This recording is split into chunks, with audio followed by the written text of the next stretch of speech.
Mēs pašlaik atrodamies Rīgas rajona slimnīcas uzņemšanas nodaļā. Gribu parādīt mūsu slimnīcas novitātes. Jums patreiz nodoto svaigi izremontēto rehabilitācijas nodaļu, kurā ir pieejams ļoti plašs pakalpojumu klāsts. Domāju, ka lielākais šai pus Rīgas. Rehabilitācijas centrā sastapām kundzes, kuras cītīgi uzlabo savu veselību un rūpēs par savu fizisko pašsajūtu. Vingrojam, te ir iespēja vestibulāro sistēmu uzturēt kārtībā. Vecumā tas tā mokoša procedūra uz vecumdienām. Un nostiprināt muskuļu sistēmu, atslābinās uz vecumdienām. Vispār tā veselību uzturēt kārtībā. Rehabilitācijas nodaļa pašlaik piedāvā 2 rehabilitologu, 4 fizioterapeitu, 2 ūdens dziedniecības māsu, 3 masieru un 2 ergoterapeitu pakalpojumus, kurus var izmantot gan ambulatorie, gan stacionārie pacienti.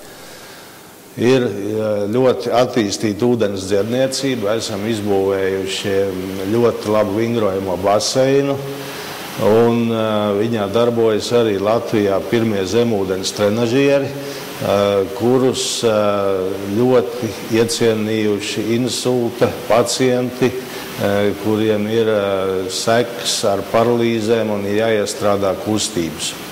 Pirms pusgada es saslimu ar insultu, un man piedāvāja tagad ūdens procedūras. Es pirmo reizi iekāpjot baseinā jutos ļoti viegli, ļoti labi, bet nestabili. Tad es uzkāpu uz šī trenažiera, kas saka, esot pirmais Latvijā. Un, ziniet, ir pagājusi jau vairāk kā nedēļa, un es jūtos ļoti stabila. Man kāja sāk just sevi. Es jūtu, ka man ir kāja, jā, jo man traucēja bija kustības, un visa kreisā puse man bija atņemta. Un tagad es jūtos ļoti labi. Redzat, kas notiek, kad izkāp no baseina, tad es atkal jūtos pilnīgi savādāk. Baseinā tu nejūti savu svaru, un tu jūties tā kā pirms tam, kad tu nebija slims. Tā ir, jā. Un tiešām šis man ļoti palīdzēja. Un tagad es vienkārši kreisai kājai jūtu apakšu, kad es sajūtu, kad man ir kāja. Mums darbojas arī zīdaiņu baseins. Tas atšķirībā no daudzām vietām ir speciāli tam projektēts.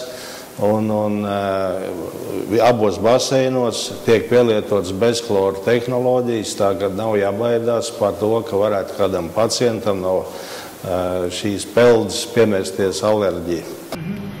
Labi, davai. Labi. Jā, davai.